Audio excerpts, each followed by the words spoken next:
I was looking at the game as well, and like we gave away so many set pieces. God forbid we beat Arsenal. What you trying to say? Set piece masters. I saw a stat that Cole Palmer hasn't scored an open play goal in the Premier League since January. That's in the EPL. This pre-season thing, the tournament is what you're talking about. I'll start up the Snapdragon Cup. If I may. We're gonna win 3-1. No clean sheet? I don't trust any United goalkeeper. Any? None. No one who is a goalkeeper for Man United right now gives me any confidence. As he said, second place. Rival fans are preying on our downfall. That's our job. Hey guys, welcome to Further Back Podcast. We hope you watched last week's episode, and if you did, please go watch. Please do it. And here we are back with the boys. The man them. We've got Alex here as usual, and this guy. Who am I? Bro. We don't have that much time. It's okay. As you can see, the United fan, our lovely host. Unfortunately, we knew it was coming, and we'll take it. We'll take it. At this point, we didn't play well. United did deserve something out of that game, but they got nothing. They got nothing. 3 points in the bag. Please hop on the bus. Let's go to London. 3 points. We move. Let's go. Anyway, as I was saying, I'm your host, Ted Kodawa, and welcome back to Further Back Podcast. So, obviously, it's been an interesting weekend of games, and we have a lot to talk about. So, without further ado, let's get to it. Obviously, as this guy, Samuel, spoke about a certain team, so we're going to talk about this game that was played at Old Trafford by Man United and the Arsenal. That's going to be our first stop. Okay, now put aside serious things now. I know you guys have your opinions about the game, and I think majority of people would agree that was, as Cairo would put it, what did you say it was? A smash and grab. There you go. A smash and grab. A smash and grab. Some Arsenal fans may think that we played well. We did not. We did not play well. No, at least you're honest. And at the end of the day, that's what you want in an away game. There are games we drew last season, and this with this new team that we have, with the setup, even if Gyökeres did not do anything, I think Gyökeres did not do anything. You're attentive for a weird test. These are the games. If you want to be finishing in the top 3 or top 2, you have to win the games that you do not play well. It's all about grabbing the victory At all costs. Thank you, Alex. Unfortunate for him, that's not what Chelsea did. But I mean, I didn't. We're gonna get to that. For now, let's focus on Arsenal and Man United. Okay, my sentiments for the game is United played well, better than I expected them to play. I think there's a special mention to players like Cunha and Buemo. They played really, really well. I think they played really well. I think giving them a focal point, a striker in the next game, I want to see how that would go. So I want to see how Šeško also gels with the team. Let's see how it happens. But United desperately do need a midfielder. We need I know the Carlos Baleba move doesn't look like it's going to materialize now. Yeah.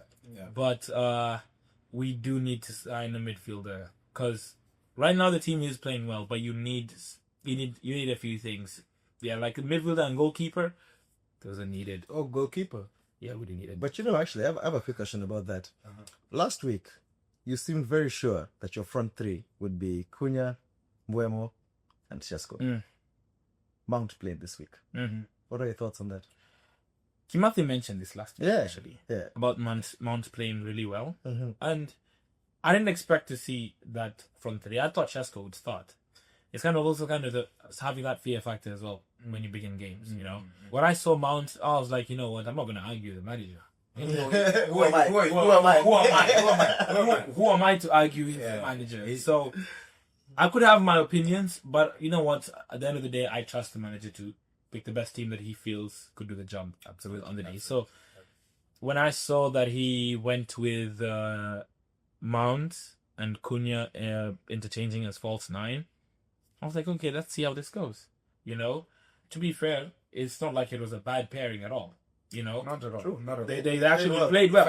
If I add, honestly, Buemo and Cunha really, you really saw their impact in you really saw the impact in the game. And aside from obviously, you know, the set as a team that's vying for the league, you have to be able to win these types of games. So we took our set piece. We did what we needed to do. It was a scruffy goal. Scruffy. And it's a tough one to take for United because personally for me, we had the watch along, myself and Ted, we watched the game together. And I honestly thought that United were going to take it. But unfortunately, what I felt during especially the first half is that they really needed that focal point in attack. Because they really did, in terms of the 2/3 of the pitch. The build-up play, United did all they could. There's really nothing else they could have done better. But they just needed somebody to put the ball in the back of the net. And he did come on, but unfortunately, I don't think he had as much time to get into the game and make a contribution. But hopefully, their next game, I'm hoping that he can do something. And I'm looking forward to that. As I said, my take from the week before, United as a dark horse, top 4. Watch the space. It was a hot take. It was a hot take. It was a hot take last week. And I remember my hot take. It's looking warm. My hot take was that it's looking warm now. my hot take was that United would finish in the top 4. That was my hot take because of what I saw in preseason. I was like, okay, now kind of the tactics and his system are now starting to kind of gel, and you're starting to see what the idea is. If, as I said, now once it starts clicking and the players start now playing really well and understanding each other, the chemistry builds. It's going to be really good for United. So I want to see how that goes. But you need your goalkeepers to be A1. You can't have a moment like that. True. In a big game like that. That as a game of fine margins, 1-0. That is it. A sloppy goal conceded, it's done. I don't know what your keeper was doing. Parrying the ball, just helping out. I mean, understandably it didn't so. Make sense. Understandably so, he was impeded by Saliba and Delete as well. That's part of the game. No. Look, I think don't get me wrong. It wasn't an unfair challenge. Listen, don't get me wrong. Yeah. It wasn't an unfair challenge. I understand. I don't think he's the strongest of goalkeepers, and he's not the most commanding of goalkeepers either. So when you see that, how he even handled it, like he allowed those people to come and push him. No, you should move them out the way. Yeah, he didn't command it. Command your backs as well. Like, move out the way. Command the defenders also come through and be like, okay, fine, I'm being blocked. Or make space. Or make a meal out of the contact. Like, you get hit, you calm down, you're holding your leg, the ref is gonna call it. Know your strength, bro. Know your strength. If you're not strong enough to jump and punch that ball, just do something. Just do something, man. We need that. And I'm even looking at, like, Onana is not any much, like, I feel like Onana would have removed that ball. Like, but he's not any much better in other situations. That being said, I think for Arsenal, they weren't that great. I think Saka was not in the game. Gyökeres, man. Huh? We gonna have a dialogue soon. We're gonna have a dialogue soon. I'm gonna give him time. I'm gonna give him time, but we're gonna have a dialogue soon about this Monday. Yeah. So like, let's see how he works it out with Leeds. Odegaard. Martin. A dialogue is needed. I was hoping that it was just last year, which is an off season for him. But it was not a good game. It was not a good game. Even this first game of the season is not looking the best.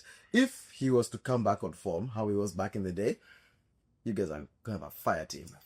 Because the deliveries he'll bring for Gyökeres will be fire. But right now, game looking like a liability.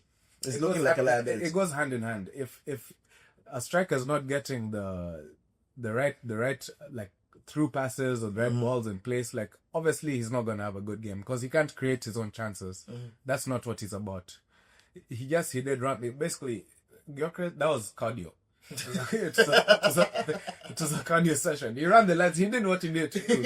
But yeah, the transitions really need to improve on the transitions. I feel like Odegaard personally didn't have a great game, and what I'm leaning towards is, yes, we did get the 3 points, but with respect to the Leeds game, we need to see something. We need to see more. We need to see more from Arsenal. Yes, we can win these games where we're not playing well, but we actually, if we're trying to be on the level of, as we'll move to Liverpool and Manchester City, they made a statement. No. We didn't make a statement. We, as I said, it was a smash and grab. We all have the same points, but I'm not feeling as confident as I was in the beginning. Like, I feel like another talking point for Arsenal is your over-reliance on set pieces. Arsenal, not true, but because Arsenal... That'll hurt somebody here. Arsenal created 0.29 XG from open play during the game. That is abysmal for a big 16. Like, that is not what you need. Even for a striker like Gyökeres, how are you expecting him to put anything away if that's what you're creating? So, the over-reliance on set pieces... look, fair enough. If you're good at something, keep doing it. But there's a certain way you've got to play a certain way, because it's not always going to bail you out. Absolutely. There's sometimes it's not going to bail you out, and if you keep playing just like that, waiting for corners and banking on your defense having a great game. But I think I agree with one thing that Cairo said, that in the long term, if, let's say, for example, Arsenal go throughout this entire season and they do a smash and grab for Man U, for Liverpool, for Man City, for Chelsea, for Spurs, this is the top 6, right? If you do a smash and grab, and then the other teams, they play well, which is why I'm waiting for next week, because I want to see whether they actually have that threat. Now, winning a smash and grab against the top 6, sometimes that's all that you need for the season, because you need some points. You need some points at the end of the day, and that option is to lose or to draw. 3 points is 3 points at the end of the day. So in the long run, we won't look at this. We'll be there like Arsenal had a great season. They played, they won against the small teams, and they did what's necessary to beat the top 6, and that wins you the league. So looking back, it will make sense. But right now, bro, that's smash and grab. Nah, that was scruffy. Maybe so, but I think Arsenal had a game plan today that didn't materialize. I think they didn't execute their game plan as intended. So this was a poor game. Literally, I'm sure the manager is disappointed with how the players performed because they didn't execute their game plan. This is why United was all over them. Yeah, because I feel like if Arsenal executed the game plan, they would have had better transitional play. Because I think that was the game plan. Sit back, get the ball, transition, which is get back to Odegaard. It's that link. The link of play. The connection between the... If you're making 4 passes and you're going into the attack, you need somebody to actually make the right pass, which I believe a lot of the times he didn't do that. He didn't do that, and that's why we looked the way we did. Fair enough. But still, the question is, I don't think you guys are buying anybody else to replace Odegaard anytime soon, and I'm in the next 2 weeks. So it seems like Eze may be coming, but he may go. He's gonna stay in London. It could be Spurs. It could be Spurs. Arsenal. It could be Arsenal. He could stay in Crystal Palace. So we're waiting to see that. Only time will tell. Time will tell. Okay, let's move on to next game. We have Liverpool versus Bournemouth. Well, this game had a lot, and I think we as football watchers, we enjoyed that as the first game of the Premier League. Yes. I mean, obviously there was the good, the bad, and the ugly being obviously the racism that was thrown towards Semenyo, which we heavily condemn here and far at the back. Guys, and we also really commend their officials taking the time to stop the game, talk to the captains, see what's going on, and then go and find the guy, ID him, and take him out of the stands. That is not supposed to happen. Exactly. I think that was well done. I wasn't understanding when the game was stopped. I was like, what's going on? I thought the ref might have an issue maybe with his equipment or something like that. So he goes there, he's talking to the manager. I was like, has the manager said something? So he calls both of them, and I'm like, okay, what is happening? And then word got to the commentators, and then that's when they're like, oh, so that's what's going on. And it's very, very, very sad to see in this day and age, to see racism as rampant as it is. You may not hear much of it on the media, like in the Premier League or as much as La Liga, but it's still there. It's days like this because you saw Semenyo, like he was going for a throwing, and this guy just goes Goes in on him, man, like abusing, insulting him. Only he knows, like only both of those two people knows. Yeah. They know like what was said. yeah. But it probably wasn't. It wasn't. Yeah. No, it was Yeah. definitely It wasn't kosher. It wasn't. But it was not kosher. props to him as well, because he took that and gave them exactly what they deserved. Yeah. He gave it. At the same, yeah. He turned it on. With respect to reacting to that, the best way is just to show your skills on the pitch, and I believe And that's he did what that. He did that. He did that very well. Two in super goals, abundance, and I do commend Liverpool and the rest of the fans and everybody, the referee as well. We don't condone that, and he came through. He came through. 2 big goals while Liverpool were 2-0 up. So it showed resilience as well. Absolutely. Honestly, for me, I think actually this isn't even a hot take. Semenyo for me is the player of the game week. Yes, Player of the absolutely. game Absolutely. week. If you had him on fantasy, Yeah. Oh, by the way, yeah. First of all, those people who captain Semenyo or triple captain Semenyo were launching a probe because something doesn't make sense. How would you have known? Against Liverpool, how could you have known? yeah. It was very interesting because yes, Liverpool may still get Isak, and the attack is looking really What are you good. looking for now? Salah, Ekitike. the 6th season. It's No, not it's a like six now. that, almost 10 season wonder. This is 10 now. The 10th This is 10 season, now. the 10th season wonder. Salah is still doing his thing. Opening Ekitike, game.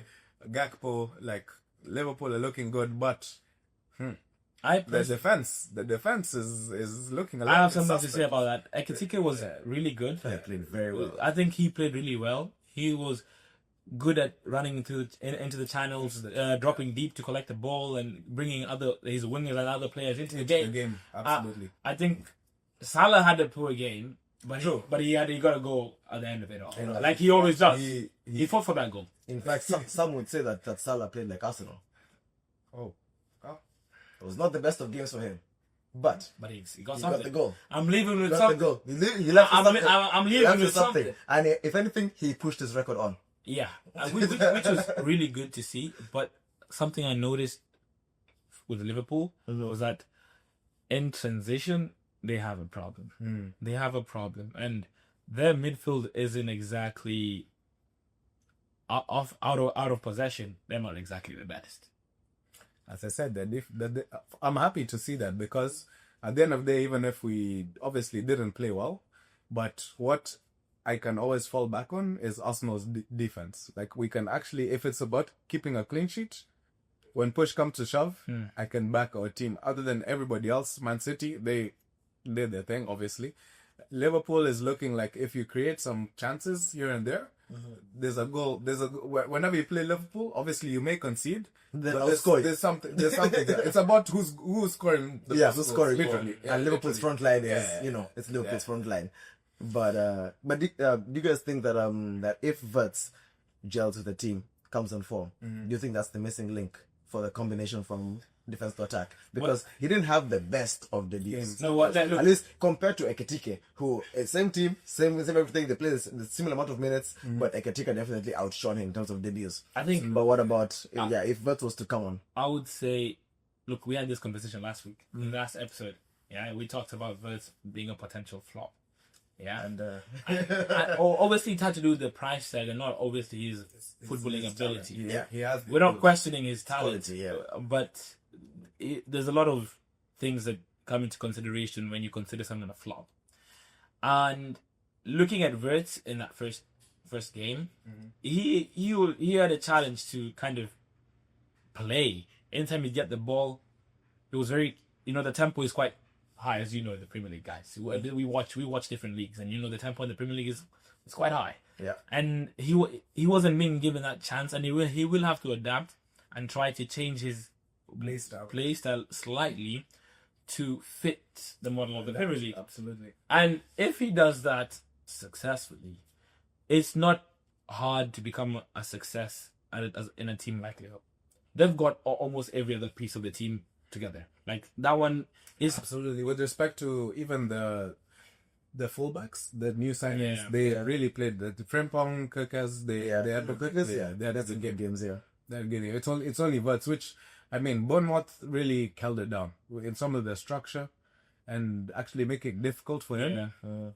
which all teams will do that. It's not, we're not here to, you know, oh please, you have talent. Let's see. It's not. Yeah, show us that's what not you the case. Yeah, that's not the case. I think for that so we have to wait and see with Reds. Let's see how that goes.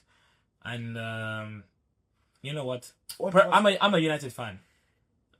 You don't hope these things go well for them, you know, as a United fan. But as a lover of the game, as a lover of the game, sport and a lover of the game, as a lover of the game, you hope they find their feet and they get to play football well. What was interesting to see with respect to that game is around, I believe, the 13th or 14th minute.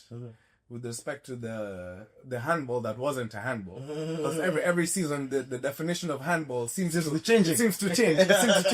And respect to obviously the commentators back the referees as they have to, whatever the contract they've signed together, joint partnership. Somehow they mentioned that Michael Oliver may have not seen the camera angles that we saw. But personally, that could have changed the game. That's where we have VR. They could have called Michael Oliver and said, just double check this screen. Oliver was in he was the VR. He was. Oliver was VR was in the post. And I mean, I from what the camera angles that I saw, I don't know what a handball like. I mean, like the hand ball. Handball. It's even in the nature of how he did it. He knew Ekitike what he was doing. He threw his hand and hit the ball this way. Like there was that motion. The smack. Yeah, and you're like, what? And you know what? And Liverpool somehow get away with these things. Okay, no, not Liverpool. But the Premier League have a way of messing up easy calls like this. Yeah. And sometimes Liverpool get away with these calls. There are some dodgy calls that Liverpool get away with. I will see. It's corrected itself. Listen, you know what? There's a way these things balance themselves out. They balance in the season. In the season, they balance themselves out. You're gonna see. If we're looking at leagues like the MLS, where the referee actually has to explain his decision, I believe that's where we should be heading in terms of Premier League. You can't have this level of football, this level of competitiveness, where one thing changes the game. The game, is. And you don't even know what the referees were thinking with respect to making the decision or not. I don't know about this. There's one change that was made for this season that I think we saw it in the Liverpool game against Bournemouth, which was where like now the players, except like the general players, cannot come to the refs and talk or the officials and talk to them about anything. It's only the captains of the team that can talk to them about it. I think that promotes better discourse in those things, because there's some games back in the past that I've seen where the whole team was coming, even the subs and the reserves are on the pitch. This is like chaos. This rule has been there for the last 2 years, maybe even 3. It was brought in a couple of years ago, and some teams still do. Don't listen to it. Yeah, don't listen to it. Do it, and they don't get yellow cards. Some teams, they try and do it, you get immediately a yellow card. Like Arsenal, I've seen it. When they try and do that thing, they're like, you come here, yellow card, get the hell out of my face. But, my God, they've given the referees a bit too much power in our opinion. Sometimes there's a lot of context in the game. There's a lot of things that happen in the game. There's a lot of emotion that you have to take into consideration, and they don't do that because some of these people don't even play football. Yeah, they've never played football. Some things you need to understand that momentum will take you because you slid on that side. The momentum was a factor to that wasn't dangerous play. You know, sometimes I see red cards and I'm just like intentional. Some they don't have to be intentional. Some of these things are dangerous play unintentionally, yes, but some things have to be taken into consideration. You know, like that momentum one especially. Trust me, and I know we're gonna have a lot of these weird VAR calls coming up this season. I know. Still, it's a Premier League thing. What are you gonna do? But Game Week 1, they're already like 4. I know. Discuss Game Week 1, literally. And you know what? Stay tuned. We will have a segment called VAR in the Bar. You have to have something to talk about. You know what? They want to give you something. It's not about United losing. I want to know why. It's not about United losing. Why did the referee make that decision? But anyway, we want to know. This is why we will have that segment VAR in the Bar. We will be talking about these things while making drinks, you know, the drinks to give us energy to keep talking about the beautiful game. This is But even sometimes, Stay tuned for that. sometimes depending on, this is gonna come soon. sometimes depending on the referee's decision, it really warrants, Yeah. drink or two because drink or two. And energizer. An energy drink, But that being said, we look forward to the future in that regard. We're gonna move forward to Manchester City. Yeah. Manchester City versus Wolves. You know what? Not much to talk about here. Good game. What I will talk about is Tiani Reinders. Looks good. Great signing. Good, yeah. Looks good. Great Like signing. he looks like he looks the deal. Like the way he played that game. I like that. I like that. I still need to see Ryan Cherokee. Yeah. Cherokee, I know he scored, and I know I said he might be a flop of the season. I said that was my call last episode. Guys, I know it's just a debut hype, man. Let's give First it. gimmick. Let's give it a few weeks. Give it a few. If they're still looking good, then you can come for me, okay? All right. That.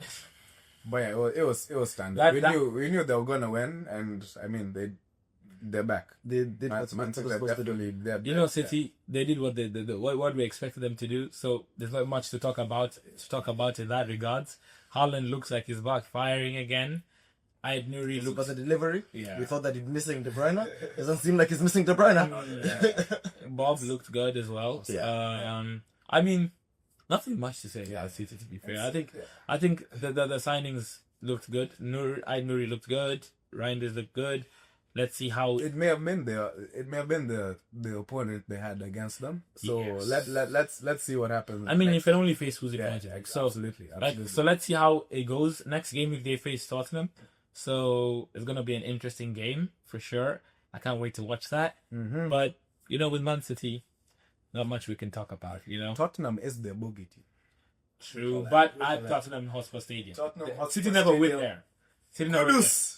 But they're not there. They're not. Who they're is that not- Richarlison right now? Kudus. Hey. Please. That Bro. Let's- FPL makes you support teams that you're not supposed to. it's true. But let's move on.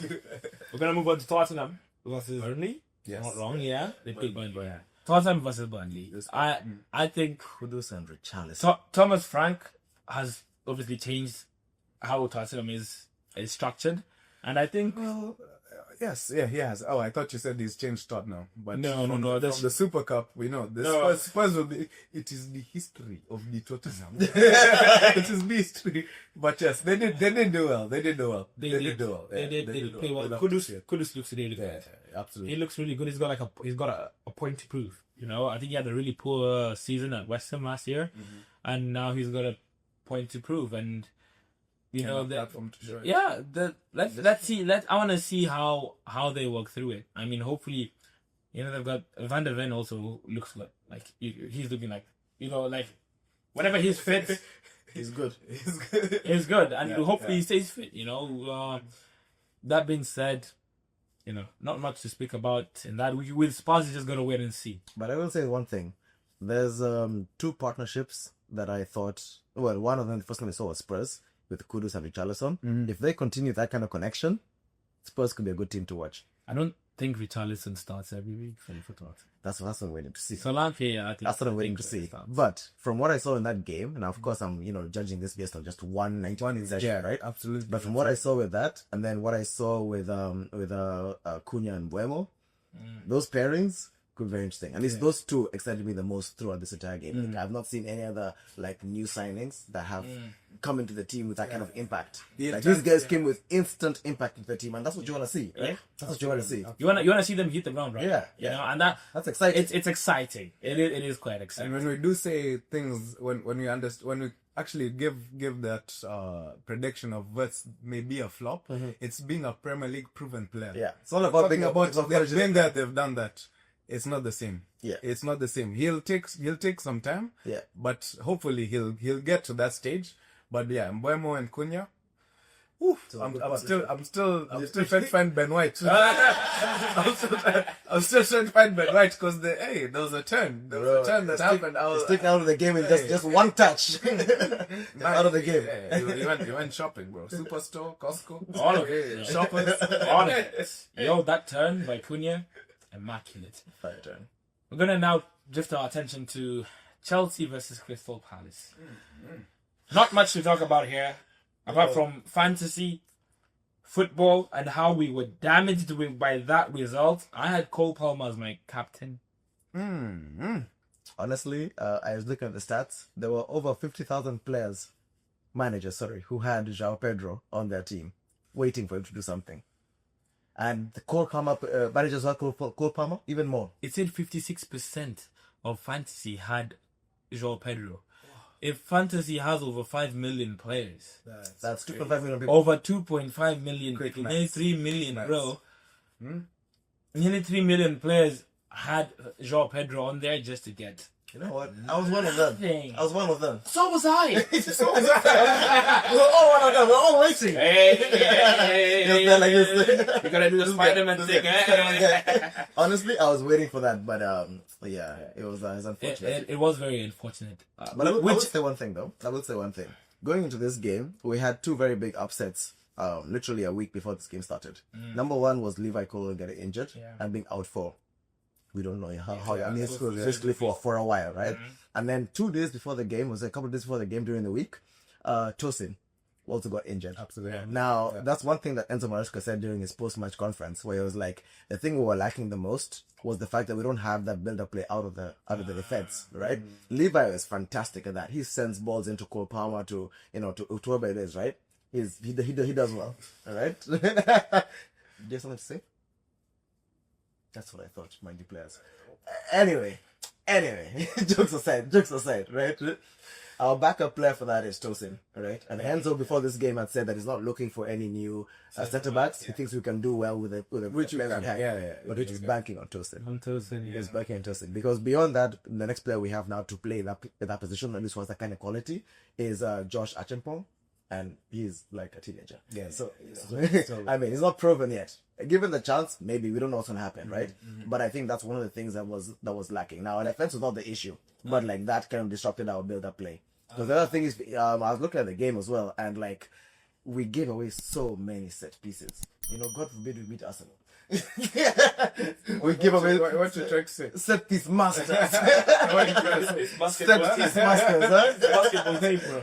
Nah. Honestly, Set plays. What do you mean? we give away so many set pieces, right? Screens. These guys are setting screens, bro. Basketball team, bro. This. But Anyway, I don't talk about Arsenal anymore. But honestly, the only thing to talk about during the Chelsea game, if I'm being completely honest, is just the Eze free kick. There we go. That is the only main point to talk about, to be honest. Everything else is just, I mean, hearsay. We'll give them time. We'll see what's going to happen. But the there's- Eze free kick? There's something about every week where you get new rules. Like, okay, I had no idea of this rule before. Yeah, I mean, it makes sense, but I think they were reaching with that one. Yeah. They were reaching with that one. Yeah. Apparently, that was there's tough. a law that Yeah. prohibits- Law 13. the law 13. Apparently, when a free kick is being taken, the attacking players have to be within 1 meter or 1 yard distance from the wall of the defending players. If they encroach before it is played, that's when the foul happens. And apparently, that's what happened. Even How many times did it happen? As a Chelsea fan, to be honest, I watched that going back. I read the rule. I then watched the play again, and maybe I'm an amateur, but I didn't see anything wrong with that free kick. I was thing like, is, fair play. You never see Fair those play. things being called. They happen all the time. All the time. This is why I always look back at it and I say, some clubs are favored. And you know what? I think if you're gonna wanna say, no, let me keep this to myself. Let me keep this to myself. Last game that we want to talk about is Sunderland versus West Ham. Oh. I'll be with him. We. Tell a lie. I know we're in Canada. English. This French. This French. I'm not sure about this week. We all thought that Sunderland would not be a force to be reckoned with this year. And don't get me wrong, it's only been one game. And came out the door swinging. And West Ham isn't exactly the most frightening team you're going to play in the league. You know what I'm saying? And This is still a team that was just newly promoted versus a team that has been. understandably so, but they have bought literally a new first 11. these are like their team is not the one that they went the one they got promoted with. Yeah. They bought a new team. But the thing is, right, we just discussed this with Liverpool and other teams where we were saying that at the end of the day, you can buy the players, but will they gel in the team? No, 100%. There's still a lot to be. Yes, they bought players, but clearly something is working. Something is working. Something is working. Obviously, you have to give credit to the manager too. Yeah. You don't just buy 11 players and it just works out. This is why which is why I also say it's the hype of coming back to the Premier League. They were playing at the Stadium of Light. It's the crowd the atmosphere was crazy. This is just Gameweek 1. I want to see how they keep going, how they move along. But they have bought players with Premier League experience. This is why. Granit Xhaka. Yeah, Granit Xhaka, Simon Adingra. These are players who they've been around. Been there, done that. Yeah, they've been there, done that. So it's They know like the league. They know their opponents. yeah. So they had a plan, and that was it. And I'm excited to see their games now. You know, Absolutely. I'm really excited. Absolutely. I can't wait to see how Sunderland do this season. And you know, fingers crossed they do well. I need some people. I need some cheap players in my fantasy. I need some. Looking like a good option. I need some cheap players in my fantasy. You know, I don't know if you guys have anything to add to that. Yeah, very, very, very surprised. I was honestly, I thought they would do well, but not that well. Not that well, and it's gonna be interesting. Definitely, their teams, Brentford, their teams will have been there, done that. But with respect to thinking that the promoted teams are all going to struggle, that's not the case this season. I don't think that's gonna be the case, and that makes for a very interesting relegation battle. I know. Very, very. Hopefully, we What won't do you have this year? Oh, well, Guys, and with that, we're gonna take a short break. We're gonna take a short break, and we're gonna come back. Let's get straight to it. Next weekend, we have some interesting games coming up. We've got obviously the major one that we talked about earlier, Man City versus Tottenham. Let's do a quick run on predictions here. I want you guys to give me your score predictions for this game. They are playing at Etihad, keep that in mind. And this is still Tottenham. We're turning about. Should I go first? Go ahead. Oh, Please do. I might as well then. Honestly, you can never go wrong betting on Pep. So Actually, you can. I thought it was, you can never go wrong betting against Spurs. Same. But yeah, in this case, I generally believe that Man City are going to win this game. In terms of score predictions, I think that we're looking at. You know what? I actually think that City are going to get a clean sheet. Oh, I think this is going to be a 2-0, 3-0 kind of win. oh, interesting. Yeah. I don't think Spurs are going to break down City's defense. That's very interesting. I mean, we saw what Spurs did, but this is still, Pep we're talking about at Man City. So That's interesting. This is Etihad specific. Yes, Etihad. This is their bogey team, but it is a home. It is a home game, yeah. So I'm gonna go with 3-1 to Man City. 3-1. 3-1 to Man City. You can book it. Richarlison, put him in your FPL. Richarlison is gonna score. He's gonna score a goal. And I believe Yes, Kudus assist. Kudus assist. maybe we'll see. But Tottenham will get something out of it. But in the end, City will be a little bit too much for them to handle that. Nice. What about you, Ted? Only interesting. I go for a 2-2 draw. Oh, you're going for a draw. I got 2-2 draw. I think Haaland's gonna score. Maybe probably a double. Let's move past the obvious. Yeah. and I think Tottenham will prove to be a problem for City as they always do. As they always do. I think Even at home, even at the Etihad. Yeah. Interesting. I think it's gonna be a 2-2 draw. That's what I think. You know what? Come back next week. Let's see if Ted is gonna eat his words, just like this week. Oh, just like the Ellie took this game week. Oh yeah, it's not just like how he ate his words this week. We'll see whether they're gonna eat them again. At this point, Ted is gonna be getting full. Hey, But he's on a steady diet. it's on a consistent diet. You know what you guys are full of? Full of shit. I knew you'd say that. Okay, we go on to the next game.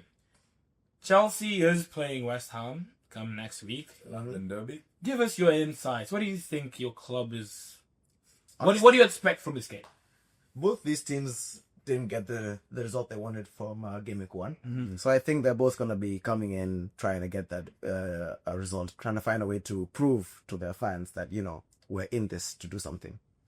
Now, when it comes to Chelsea, I won't speak towards West Ham. I'm going to speak towards Chelsea. When it comes to Chelsea, honestly, some changes need to be made regarding our finishing and our final product. I know that last week I said João Pedro is going to be our top striker and it's going to be our main striker. But Crystal Palace shutting down. We needed somebody who's going to be like a traditional target man. Somebody who can hold the ball up, lay it off somebody else, continue. And yes. And that is where I'm headed. I think that Delap could be a better suited fit for that shit. But we'll see. We'll see anyway. In general, I think that we had some great plays, but the final product was missing. So I think that's the part that Enzo will probably focus on this week in training. So that we come up for that one. We get a few goals. Are we playing at home? Actually, I'm not even sure. Playing away. It's away. It's away, and honestly, because of your first result, the draw, it's really almost a must-win. Like not to stretch things. No, we're looking at big picture with respect to like if you're gonna be challenging for the league or challenging for top 4. These are the games you did not beat a team you're supposed to beat, and then if you run it back and you don't do the same thing, that's. Honestly, I agree with you. It's tricky because it has to be a win. Yeah, well, has like a City, depending on what happens with Spurs, that's basically 2 wins out of 2. Then Liverpool are also gonna get obviously it's gonna be a hostile. It's gonna very. Yeah, we're gonna get to that. Liverpool. We're gonna get to that. We'll get to that. Let's finish it. But if they win, you don't be chasing too much. You don't be chasing too much. You don't want to be behind the pack this early on. True. And this is why, exactly. Chelsea you need to win this. You need that win, yeah. You need to win this game, and you need to win convincingly so you can get momentum, get going. And I think you will do it. I think you'll beat West Ham. I don't think West Ham are that good this year. I think they've lost some key players. Yeah, and I think I might have to reevaluate my relegation candidates sooner than later. So they might be one of those ones in there. I don't think they're such a mid team, bro. Apart from Bowen, who else can you tell me in West Ham is it? When you look at it, who do they have? Paqueta had a good season 2-3 years ago. Ever since that scandal for the betting, he's not been the same. So you're saying he's betting against himself at this point? No, at this point. But no, yeah, it's looking a little bit tricky for us. But with every derby, you never know. You never know. Especially because they also, as Alex mentioned, both teams didn't get the results they wanted in the first game week. So anything can happen, really. But yeah, West Ham may be struggling for the rest of this season. Yeah, it's gonna be interesting to see how they go. Long. Same with Chelsea. I want to see, and Chelsea, you know what? This, especially after all the transfers that they've done this season, they've got an entirely new front line, basically. Entirely new front line, right? So we definitely need this win. We need to prove that this is all for something. I forgot to mention something earlier on. I saw a stat that Paul Marsden's got an open open play goal in the Premier League since January. What's happening? What's going on? Honestly, that surprised me. Because I see Kropama on the score sheet. I'm like, say let's go. But since January, like I said, build-up play is it's falling apart. Plus also, there's a time where Chelsea were relying on him heavily to create some magic. But I think to create something out of nothing, right? January was 8 months, now almost 9 months ago. 7 months ago, relax. 7, not 9. Oh no, I mean, it was like January 5th when he scored that goal. Bro, wait, it's August what? It's August 17th. Bro, it's when you look at 7 months. It's the same trimester. Really and truly, if you look at it that way, if you look at it that way, yeah. Semantics, bro. But that's in the EPL, bro. You did show up. No, yeah. After that, but like still, yeah. I get the you. Conference League, Oh no! I think we would show up in the conference. Actually, I was talking about the Club World Cup, but you weren't there. But the Club World Cup was what I was talking about. Actually, so this pre-season thing tournament is what you're talking about. Hey, bro. Yeah. Also, we have the Snapdragon Cup. If I may. They have the Emirates Cup. No. Guys. Look at the comparing the Snapdragon and Emirates to the FIFA Club World Cup. Hold on. No, please, guys. No. You won the Club World Cup. No. Give me that. I won Chelsea shirt last week. No, but listen, what's the criteria for going to the FIFA Club World Cup this year? That year? No, well, this year, actually. Having won something. Having won something, or you have Messi in your team. It's really true. Into Miami. Yeah, really true. Into Miami. They should say. Yours truly. So you have to have won a trophy. Yeah. Any trophy? No, there's some trophies you have to have won, but it's not any. But like either any of the European competitions for sure. The league for sure. If I'm not wrong, then last season, not this just past, the one before. I think they went trophyless now. Yeah, but Chelsea they won the Conference League. but No, this they won the quarters. This no. So about last. this the previous one. Oh. The 2020, 2023, 2024. Yeah. That's actually very, very, very interesting. So actually, when is the winning? No.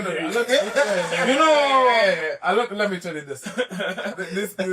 These things will be edited, but you have raised a very good point. You have raised a very good point. When is this winning period? Can you please? The US ownership has something to do with. Hey, exactly. You think that Todd Bowley has something to do with this? Something to do with it. It had something to do with it. That's what I'm saying. Yeah. And then what's the criteria, bro? But if I remember correctly, don't you guys also have American owners?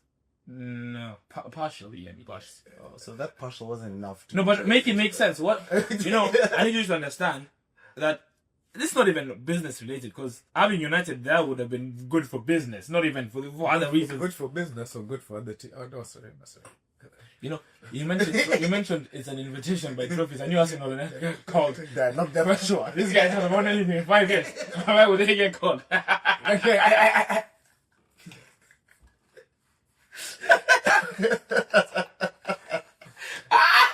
Bro, I would love.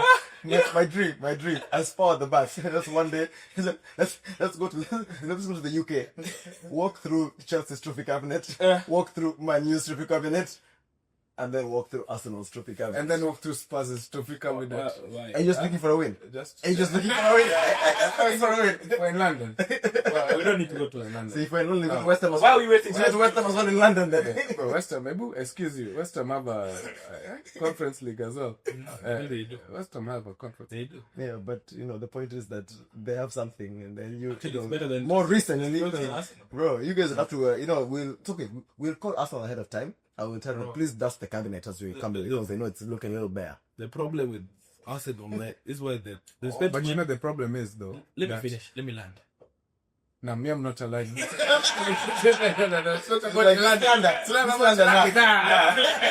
Let me land. This should be the gimmick of I'm actually saying speaking the most. I'm actually saying something of yeah, substance, yeah? Like with Arsenal, especially after spending 55 million on Madueke, the rest of the budget is going on Windex to clean the trophies you guys had 20 years ago, bro.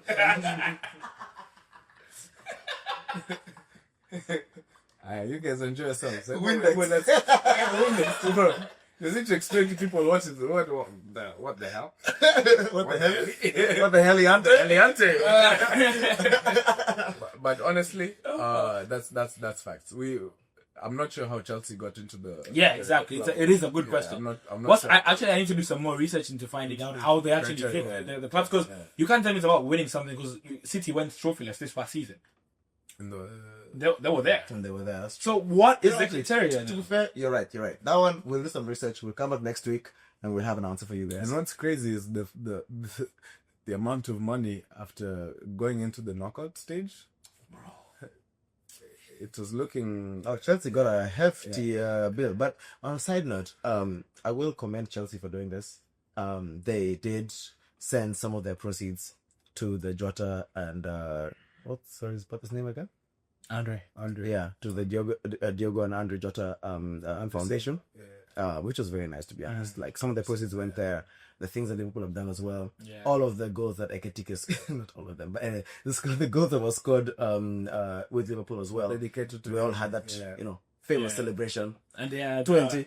we had 20. Exactly. This was it was beautiful to see. was Even beautiful. them singing Jota's name after the game. Yeah. That was really beautiful to see. It was really, really good to see that, and it's a moment for togetherness, Absolutely. And it was really good to see. Yeah, it's deeper than rivalries. It's what football's about. Like different walks of life, how people can actually have an effect on your daily life. You've never met them before, but you feel connected. You feel connected to them, and the fact that he's not there anymore, it really hits home. The fact even with Slot, how he mentioned when it was 2-2, and he was looking at the bench to who to bring up, and Jota wasn't there. I really felt that. So I'm hoping. I felt It's a lot to process, even with Salah, the emotions and how he stayed behind even longer than usual. Yeah. There's a lot that the Liverpool players are going through, and I hope they can be able to stick together and actually support each other through this season and through the journey of whatever happens. And I really hope that they can all find peace with the fact that yes, he's gone, but they can make him proud with how they play and wherever they finish, whether it's first, second, third. Honestly, it won't matter where they finish, but I know that especially with Liverpool's mantra, you'll never walk alone. They're definitely walking this one for him, with him. Absolutely. Yeah. Lovely, lovely, lovely gestures. May their soul rest in peace. Yeah. Yeah. Okay, we're gonna move forward, and we're gonna speak about Arsenal next. Yeah. So Arsenal's playing Leeds next weekend. What are your insights? What do you expect from your club? What do you want to see them better next weekend? Everything has to change. Whatever we did, obviously, to get the win, an away game at Old Trafford. I want to see us, first of all, winning the possession battle, winning the shots on target, and actually, in terms of chances created, increasing the chances created, and literally just the philosophy of what we're expecting as fans, and to see us dominating a game. We want to see that against Leeds. 1000% we have to win that game, because if we don't, with how we did beat Man United, it was not very convincing, and if we lose to Leeds, it's not looking good. So personally, for me, I want Odegaard to play a little bit better. If we can, Gyökeres can get a goal, get him off the mark. I've got a question. Yes, sir. What do you think about his performance? What did you make of Gyökeres' performance against United? Yeah, I would say he got pretty much a feel of the physicality in the Premier League, what's required. He did run the lines. He did a lot of cardio, basically. If I digress, he did a lot of cardio. He didn't do much. But from what I saw with respect to the runs he made and what he was trying to do, I'm hopeful and I'm optimistic that he can actually make a difference. With respect to the games we drew last season, I think he can be able to get a goal or two and take us to that next level. Do you think that his game plan should change, or you think that he did what he needs to do during that game and it's just about the build-up play that he needs to? I believe it's a build-up play, as we spoke about before. It's not him specifically, because yes, there were some crosses here and there, obviously weak foot and whatnot. It's hard, especially when you don't get, as a striker, when you don't get as much touches on the ball or as much chances, so you try to do more with less, and then you end up overcorrecting and not necessarily even doing better than you should. Yeah. So personally for me, it was more so the transitions, which goes back to the Odegaard comment, where it was more so, if he's not getting the supply he requires, to actually have a ball being given to him down the line to do something about it. It's not fair for me to say he didn't. Yes, he had a bad game, but I think the service, he needs more service, and with this coming game week, we'll be able to see whether the haters are right or not. Because they're 007. We're currently on 001 and counting. I think he's, with all due respect to Arsenal, I think they will get a result against Leeds. I'm not sure about Leeds this year, and I still have to see them, how they gel also Yeah, to they go. to the Premier League and they'd see a little bit more. But if Arsenal don't perform against Leeds and somehow maybe if you drop points, you're expecting to win that game. You're going to be at the Emirates. Yeah. You're expected to win and to win in a manner where you feel like, yeah, okay, that was a good game from Arsenal. You need to play well and win well. Convincing. Yeah. If you don't do that, eyebrows are going to be raised. People are going to ask. People are asking questions already, but because this is what year 7 for Arteta, year 6, Somewhere around there. So It's fluid. It's fluid. You need to get to a point. You need to get to a point where you need to start asking questions because your squad's not going to stay young and at their peak forever. You need to get results now because in 2 years, if you don't get results, players will start thinking of moving on to get silverware because you're not going to stay. People have ambitions. There are people that expect to stay at Arsenal. Like Saka, it would surprise me if I ever see him leave Arsenal. People like Saliba, I think if this year goes the same way that it went for you guys last year, I genuinely think some people like him will look to move on. And Arsenal need this season they need to win something. They need to win something. You need to show something for you guys. The hard work from where you've come from over the last 5 years to where you are now. You need to have something to show for it. You can't. What are you gonna say to people if you don't win anything in this phase, in this period? 2-3 years down the line, when you need another rebuild, let's say, what are you gonna say? Oh, Arteta used to play good football. He used to just finish second. Yeah. That's not good enough. He needs to have something to show about. And I think this year, if he doesn't, you might need to part ways. Get someone who's a serial winner in there. Get them to win you something. I feel like that isn't in Arsenal's mentality, but I agree with you. I think he'll stay regardless of what really happened this year. I think he'll stay. I don't think so. I think he'll stay because at the end of the day, there's one thing I don't know. I could be wrong about this, but what do you think about this statement? I always notice Arsenal have a kind of a very nice track record. They start off the season well. December, January, they fall apart. That's when usually they lose the league. And then for some reason, I don't know. Does it make more sense to focus on the league after things are falling apart, in the second half of the season, or focus on some of the cups you're still available for? Because I feel like you guys put a lot of pressure into focusing on the league. The league is the one that you want, which makes sense. That is the biggest competition that you're playing for, and you should give it your all. But I feel like going back to the statement about get some silverware and something, because even if you don't win the league but you win a Carabao Cup, that's gonna give some morale. Yeah, it's gonna give something. It's like we have something to win. It's a confidence boost. You can go. It's just like how when Klopp came in and revamped Liverpool, and then they got to the Champions League final. They lost very poorly to Real Madrid. But if they had lost again, they would have lost all of their big players. Yeah. Because their hype was here. They were firing on all fronts, to be honest. And then they lost. You have to keep it going, right? Fair, so let's give them something. Yeah. Klopp, when he joined Liverpool, his first 2 years were not good.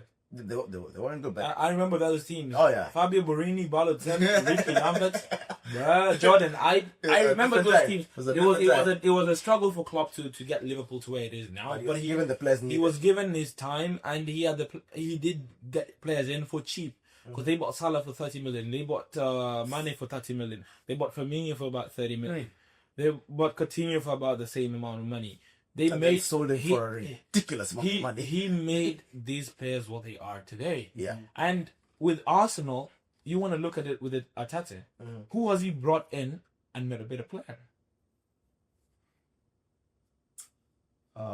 That's a great question. I mean, there are a couple that are better during the time. Definitely, Mikel Merino for me. He's definitely made him a better player. Maybe it's just that we didn't get to see him in that light with respect to playing in an advanced position. But Mikel Merino definitely he's made him a better player. With respect to Ben White as well, I think Ben White definitely he's made him a better player. Lewis Kelly, Declan Rice, I think is a better player than he was in West Ham. And as he continues to progress, it's almost he's getting there. But as he continues to progress, you could see it more so in the Champions League rather than the Prem. So I think, and with respect to Saka as well, barring the injury last season, he was also on a trajectory to get to at least 20 goals and assists last season. So I think he's done quite a bit for those players.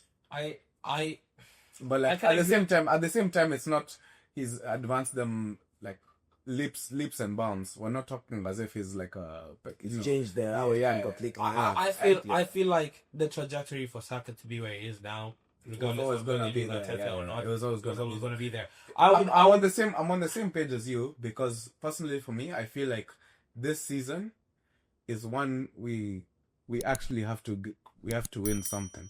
Yeah, we have to win something, especially because how close we got in the Champions League. Obviously, PSG, it was their time; they deserve to win it. Yeah. But if it's not the Champions League and we don't vie for the Premier League, we've won the FA Cups, League Cups. That's not where we are right now. Because with respect to actually the funding and the actual investment we've made over the couple of years, yeah, we have to be winning our major trophy. I was going to touch on that.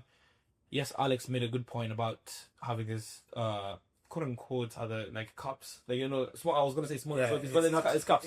But you need what it was is like that could have boded well for you guys in the past. Mm-hmm. You've shown that you can get to the semi-final of the Champions League. You've shown that you can go toe-to-toe with Arsenal. With Liverpool and City for the league. Yes. Yeah, they're the only ones. Now, right now, winning a Carabao Cup for them would feel like enough. So, but it will still be something to show for, because you've won trophy lists for 5-6 years. It's not. That's not good. Yeah, it's. Okay, not 5-6 years. It's actually 4 years. Because I think 4 years. Yeah, 4 years. 2021 is. I have. At this point, I believe all Arsenal fans should have high expectations on that. At this point, yes. For example, like the same trophy means different things for different teams. That's true. It depends where you are. Yeah. For example, if Man United were to win like the FA Cup, we would be happy. That's a step forward. That's a step forward. And you can actually see Amorim's do with it. For us right now, we've been there, done that. Like we've been second as and we've you know, and you've been second again. I like that. I like that. I hope it's clipped. Yeah. So at this point, yes, we've gone out of the banter era. being trolled fourth place after fourth place after fourth place. It's that we have improved. Yeah, we've improved to the point where other teams actually do take a moment and step back of, Arsenal can do something, but it's more so just because they're Arsenal, we know that they're not going to. So we just need to change that dynamic with respect to winning something big. Whether it's the Premier League, the Champions League, we should be going for those two trophies. For me personally, even if we win anything else other than that, I'm still going to be like, maybe at this point, maybe Arteta may not be the person to get us to that next level if he doesn't get there. But that's just for me. People can have different opinions, but for an Arsenal fan, for myself, like that's what I'm looking towards. Like if he doesn't win the Premier League or Champions League, we're having difficult conversations in the summer with this. Fair enough. I think that is quite right, and I can't wait to see how the season goes for Arsenal. Let's see if it ends in triumph for you guys, or you go second place again. So, oh my God, so many memes will be destroyed on the internet, mate. I mean, it will be a sad time for the rest of us. As you said,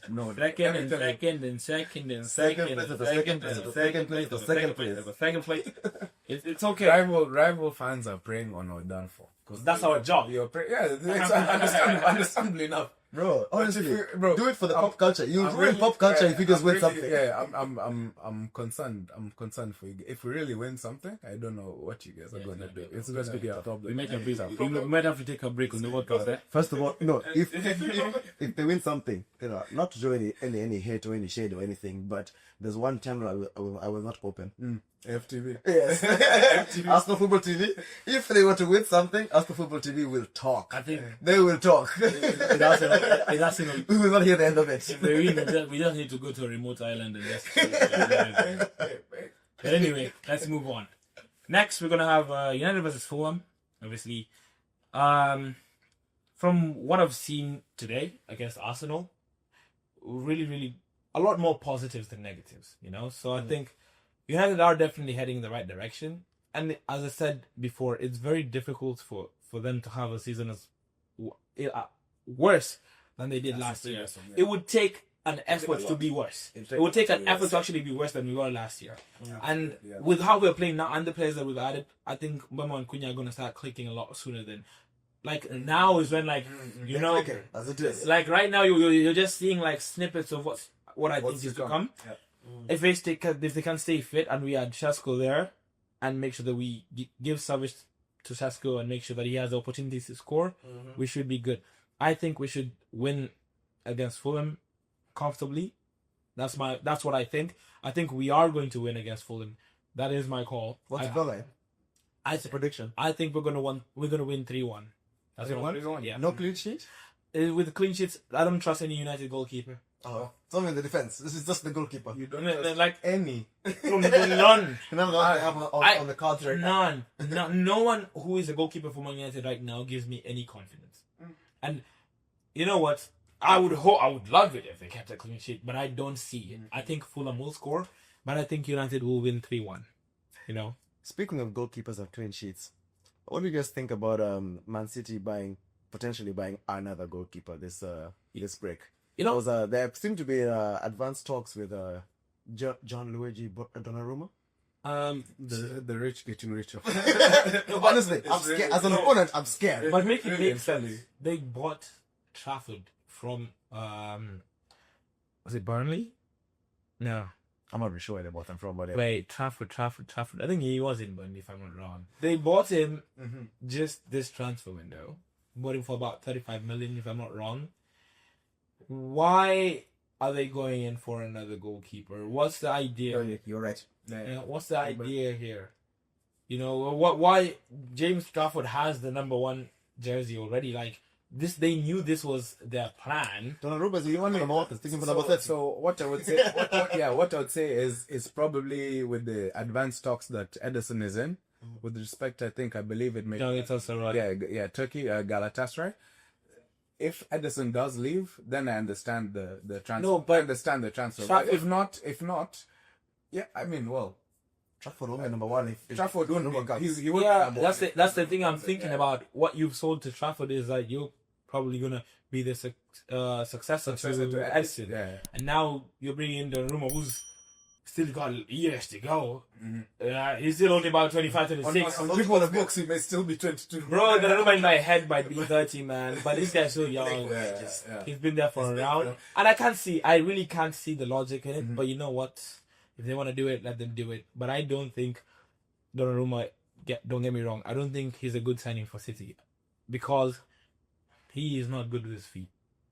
He cannot play the way Ederson plays. Okay. And when that respect, with the way City plays, I don't think Donnarumma is a good fit for them, and I don't know why they're going for him. He will be found out when you pass Donnarumma the ball. You'll see. You'll see. People will press him because they know that's like your trigger. You're like when Donnarumma gets the ball, you gotta press that one. Yeah, and you know what? We'll see. They're also in talk. They're not in talks, but they're looking to. They've discussed about Rodrigo from Real Madrid as well.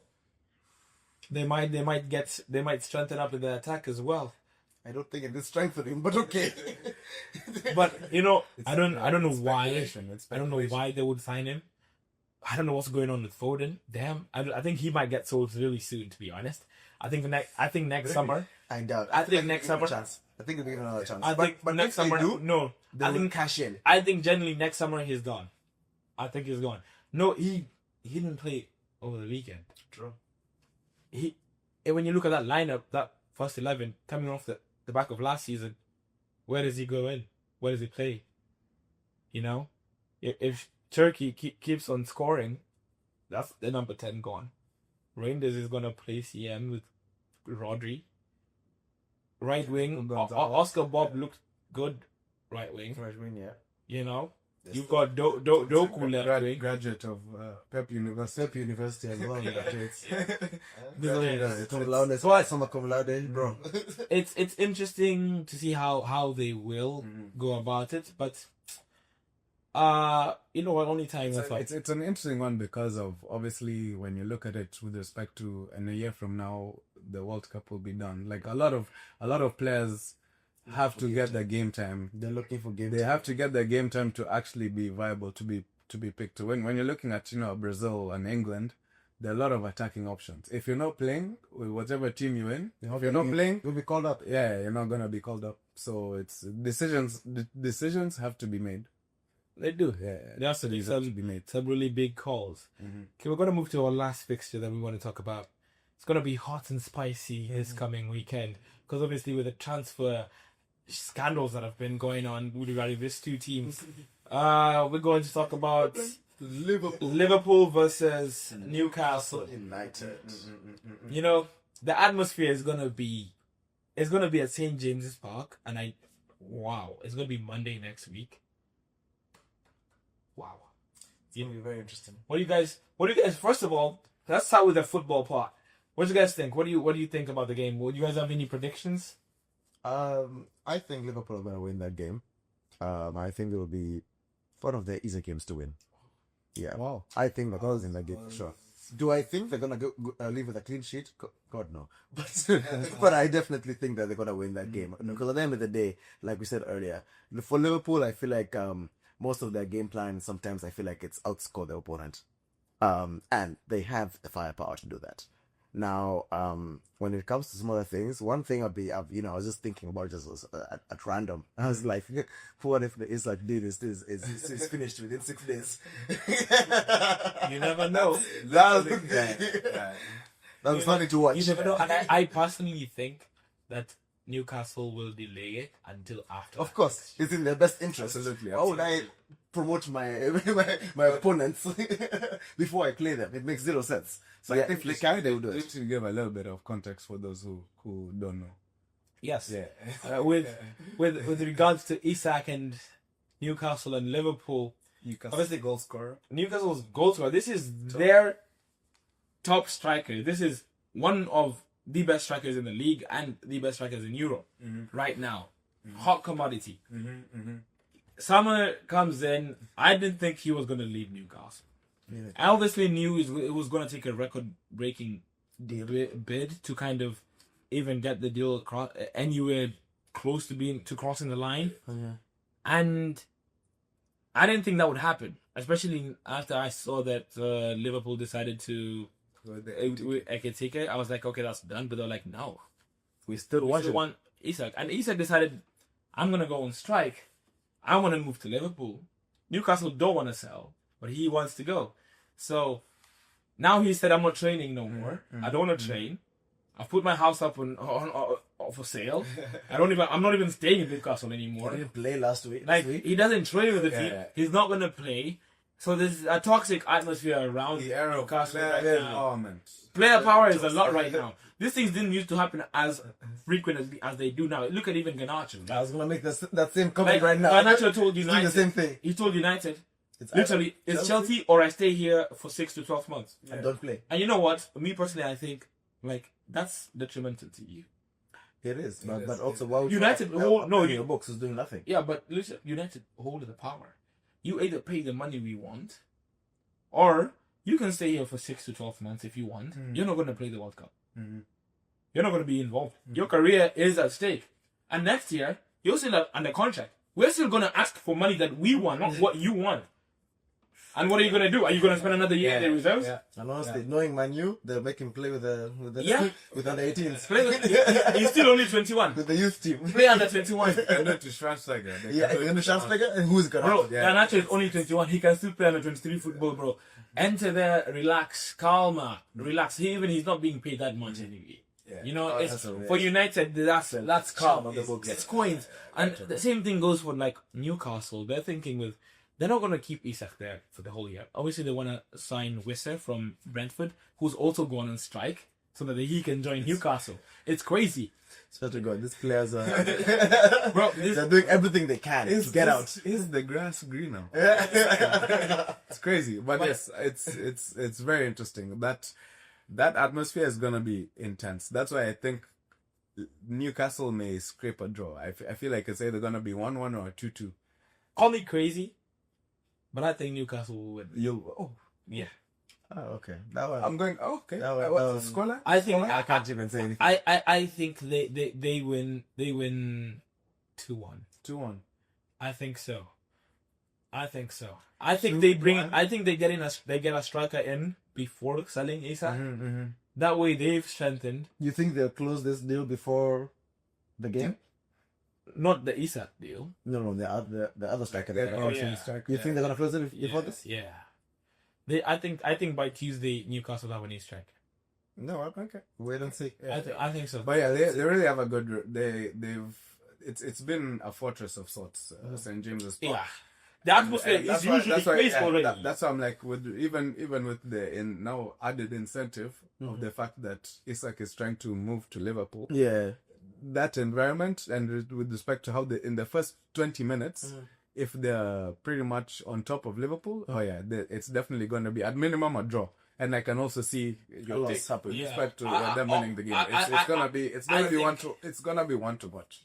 The atmosphere for me is what the atmosphere for me is what gets them over the edge, and we'll wait and see how it goes. I'm very much excited to see how it goes, but obviously we can't stay here talking about football or all that. We would love to. I mean, we can. I know we can actually. We shouldn't. But you know what? We know you guys love seeing us, and we know you enjoy watching United fans. And sorry, what? We'll you know, go swiftly. Anyway, guys, that's it for us this week. We're not completely full at the back today. We had a red card today, or red card, or one of our core members had an injury and we were out of subs. So this is a quick thing on FPL. Yeah. Last minute change. Because I know y'all are wondering where Kimathi is. Due to unavoidable circumstances, he could not be available today. Absolutely. He will be back next week. Don't worry about it. He will be here, ready to go and chat nonsense about Chelsea and absolutely. It's not about the results. It's not about Chelsea's result. No, if it's a Man U supporter, I think that would make more sense. But this is just a draw that we had. Yeah, anyway, absolutely, please continue. Anyway, we'll move on swiftly. What we are going to do right now is going to talk about our FPL league that we're currently in the process of creating. Well, it's going to start in Gameweek 4, so you have 3 weeks to join and get your team all ready, riled up for, the season to get going. There will be a prize. You will win 100 Canadian dollars. Which Gotta clarify. you get to win 100 Canadian dollars at the end of the season. So please, guys, we're gonna have the code here. I don't know, somewhere where. Somewhere here. It's gonna be somewhere. We're gonna have the code here, and it's also gonna be in this video description. So please join, man. Join. We want as many people to join in. Come on, show us your managerial skills. A lot of people be talking shit about Arteta, but they wouldn't do a better job. You know what I'm saying? Sorry. Anyway, please join. We want to see you guys join as much as possible. We want to see who's going to win this $100, man. Come on. Show us your skills. Show us if you're actually really good at this football game. That has been us for this Four at the back.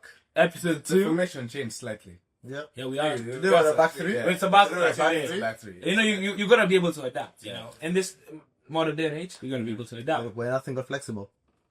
Yeah. We love you, Arsenal. We do. We love you, Arsenal. We do. We miss 10 seconds. We do. Oh, Arsenal, we love you. That is going to do best content. But that has been us. This is For at the Back. We love you as always. Please like, share, and subscribe. And we hope to see you again next week. Chilling. Valid. Alright, cheers, guys.